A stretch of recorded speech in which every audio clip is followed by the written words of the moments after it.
Nianzie mwisho, mwenyekiti. Wakati nitakapokuwa nachangia, nina mapendekezo 14.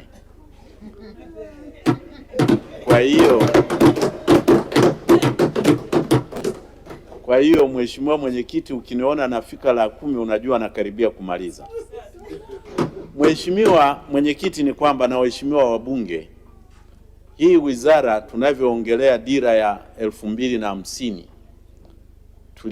tulionyesha umuhimu wa Wizara ya Nishati na nishati kuhitajika, lakini sasa kuendesha uchumi na hayo tuliyotarajia kufika mwaka 2050, kila kitu kiko kwenye wizara hii. Ni kwamba, na mnakumbuka kwenye mchango wangu niliwaeleza ile formula ya mafanikio na ustawi wa mataifa duniani. Sasa leo siwezi kuirudia, kama mmesahau mningoje mpaka wakati wa bajeti ndio utairudia. Cha muhimu hapa ni kwamba safari yetu ya 2050 ni lazima tuwe na uchumi unaokua kwa kasi zaidi ya 10%, na ni lazima uendeshwe na watu wajuzi, maana yake knowledge economy. Bila hiyo hatuwezi kuvuka. Na hiyo ndio China ilifanya mwaka 78. Mimi nakumbuka naenda kusoma lugha kule Ujerumani na kukutana na Wachina wamemwaga huko wengi, kumbe walikuwa wanajitayarisha kwa ajili ya mapinduzi ya uchumi nchini mwao. Na Mheshimiwa Waziri, unafanya vizuri hii ya kupeleka vijana kwenye vyuo vikubwa vikubwa. Sasa waheshimiwa wabunge, ni sisi wajibu wetu kutathmini mfumo wa elimu tuliopewa, mfumo wa elimu wa Tanzania mpya ambao tunaishia darasa la 6 badala ya darasa la 7. Kwa hiyo Mheshimiwa Waziri, nimekufanyia homework kukurahisishia majibu. Je, mfumo wetu tuliouchukua ni mzuri? Miaka 6 shule ya msingi, miaka 4 shule ya sekondari, miaka 2 high school na miaka 4 chuo kikuu. Na sisi waheshimiwa wabunge tutathmini. Sasa hiyo kazi nimeifanya, na Watanzania wengi walikuwa wanakuwa na wasiwasi kwamba kuishia la 6 huenda ndio elimu yetu kwanza inaenda kudorora kabisa. Lakini kabla ya hapo niongea jimboni mwangu kwamba jimbo la Msoma vijijini tunaenda vizuri, kwa sababu sisi tuna shule za msingi 120,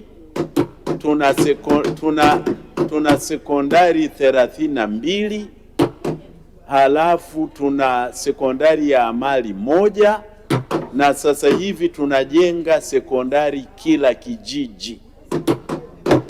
Kwa hiyo napeleka shukrani zangu nyingi kwa serikali na kwa Mheshimiwa Rais, kama kweli wanataka tutoe mfano wa elimu bora ni Msoma vijijini. Na tunajenga maabara kwenye kila sekondari. Sasa waheshimiwa, turudi kwenye mfumo wa elimu. Tanzania tumeenda 6-4-2-4. Kwa mwaka huu mifumo ya elimu ambayo ni bora kabisa duniani, yani top performing education systems in the world, the best in the world. Ya kwanza ni Singapore. Yenyewe ina madarasa 6, 3, 3, 4, yani 6, 3, 3, 4. Kwa hiyo mwanafunzi anasoma miaka 12 kabla ya kwenda chuo kikuu. Na sisi Tanzania tuna 6-4-2-4. Kwa hiyo Profesa Mkenda na timu yake hawajafanya vibaya. Ni 6 ongeza 4 ongeza 2, 12. Nchi ya pili yenye mfumo bora kabisa duniani ni Japan. Yenyewe ina 6-3-3-4. Ndugu zangu, nisiwe narudia, yani 6 ni primary school, 3 ni junior secondary school, 3 senior secondary school na 4 university. Kwa hiyo sitarudia, nitaenda kwa hiyo tu. Finland ni ya 3 duniani, yenyewe ina 933 na yenyewe miaka 12 kabla ya chuo kikuu. Ya 4 duniani ni South Korea, ina 6334 na ya 5 ni Canada, wanafungana na Switzerland, ina 664. Kwa hiyo ndugu zangu waheshimiwa wabunge, na hata kule Msoma vijijini ndugu zangu walikuwa wanasema profesa, hii ya darasa la 6, ndugu zangu na wathibitishia tuko sahihi, hatujaharibikiwa na kitu. Lakini kabla ya miaka 6 kuna ile ya shule ya awali, kindergarten. Hiyo inategemeana na umri wa mwanafunzi, na ni kama Tanzania ni kati ya mwaka 1 mpaka 2 kutegemeana na umri wa huyo kijana anayepelekwa kwenye hiyo shule kindergarten. Sasa kipimo cha pili kama tunaenda vizuri, hiki ndicho naomba profesa na timu yako, hiki hatujakifanya tukifanye. Last time niliwaeleza, lakini nadhani safari, yani sasa kila mtu anasema na mfumo mzuri.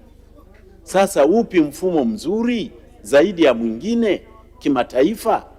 Kuna kupimana na yanaenda kupitia mashindano ya wanafunzi duniani, na sisi inabidi tukashindane huko. Mfumo wetu hauna matatizo, sasa tuone ubora wake ili tuboreshe, na mashindano haya yanafanywa na wanafunzi. Bado. Ya kwanza inaitwa Program for International Students Assessment, PISA. Miaka 15 wanafunzi wanashindana kusoma hisabati na sayansi. Na ya pili inaitwa Trends in International Mathematics and Science Study. Na ya tatu ni Progress in International Reading Literacy Study. Kwa hiyo hizi 3, bajeti ijayo naomba Mheshimiwa Waziri ukija utueleze vijana wetu wameenda huko wamefanyaje. Kipimo kingine ni kipimo cha kila taifa lilivyoelimika.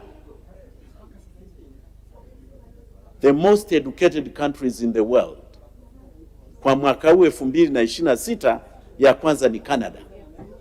Maana yake ni kwamba 65% ya watu wenye umri mkubwa wa Canada walimaliza masomo ya sekondari wakaenda kupata mafunzo, wakapata vyeti baada ya sekondari, tertiary qualification.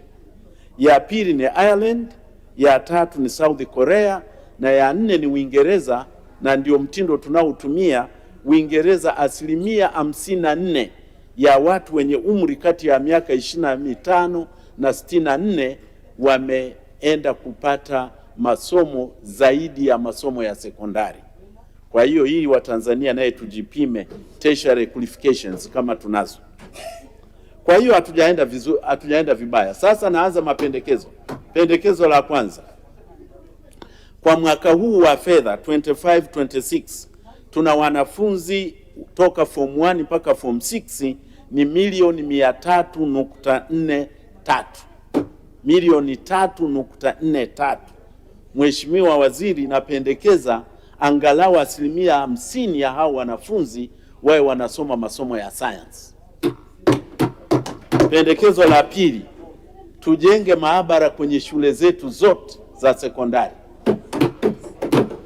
Pendekezo la tatu, na hili ni muhimu, la tatu hili, kwenye kila maabara zetu za sekondari lazima tuwe na technicians ambao ndio wanaendesha hizo experiments, sio walimu. Mimi wakati nasoma Mara sekondari nilikuwa na technician, wakati wote nikitaka kwenda kufanya majaribio ananifungulia bila hata mwalimu kuwepo. Pendekezo la 4, tunapaswa kuwa na maktaba zenye kompyuta, maktaba. Na hizi kompyuta ni muhimu kwenye maktaba kwa sababu vinapatikana vitabu ambavyo hununui chochote, viko online, badala ya kung'ang'ana kuagiza vitabu. Pendekezo la 5 ni uhusiano, namalizia. Pendekezo la 5 ni uhusiano kati ya walimu na uwiano kati ya walimu na wanafunzi, yani ukubwa wa madarasa yetu. kwa kuwa fedha ni matatizo, turudi ile ya zamani niliyosoma mimi, shule za msingi watu 45 darasani, sekondari 35 na high school 25. Na hii sayansi ni lazima tutafute walimu wengi wa sayansi, kwa sababu ukiangalia physics yenyewe ina branch 9, chemistry ina branch 10, hesabu ina branch 6, biology ina branch 8. Kwa hiyo ndugu zangu, tunahitaji walimu wengi wa science. Pendekezo la 6, tunataka tuwe na technical schools, secondary schools kama ilivyokuwa Ifunda na Moshi. Ya 7, muhimu sana, VETA ishuke kwenye kila halmashauri, iwe na VETA moja. Pendekezo la 8, na karibia kumaliza. Pendekezo la 8, tuwe na technical colleges ambazo tunaita polytechnics, ambayo mfano wake ni kama ya ile ya zamani Dar es Salaam Technical College. Pendekezo la 9, tuwe na vyuo vya aina 2, vyuo vya kawaida kama vya Dar es Salaam, alafu tuwe na... Profesa, muda wako umeisha. Namalizia tu hapo. Lakini kwa sababu haya ni summarize. Naomba maliza kwa haya, namalizia mwenyekiti, asante. Mwisho ni kwenye kumalizia, mwisho tuweke hela kwenye utafiti na tutumie % 1 ya GDP. La 11, COSTECH nilipendekeza lazima iwe foundation. COSTECH iwe foundation. La 12, wizara isaidie vyama vya kitaaluma vimekufa nchini, yaani kama vyama vya machemist, vya maphysicist, mathematicians vifufuliwe. Na la 13, profesa, uimize sekondari universities zianze kuwa na endowment, yaani pesa zilizotunzwa kusaidia mambo ya utafiti na nini. Sasa ukichukua lichuo likubwa kama la Harvard, endowment yake, hela ilizotunza kwa matumizi yake ni dola bilioni 55. Alafu ukichukua ya Texas wana bilioni 45. Kwa hiyo vyuo viwili hivi vya Marekani, Harvard na Texas, vina bilioni 100 zimetunzwa, zinazidi bajeti yetu ya bilioni 95. Na mwisho ni kwamba dira yetu ya maendeleo, ili tufanikiwe, ni lazima tuwekeze kwenye masomo ya science, na ni lazima... Asante sana. Asante. Nashukuru mwenyekiti. Asante.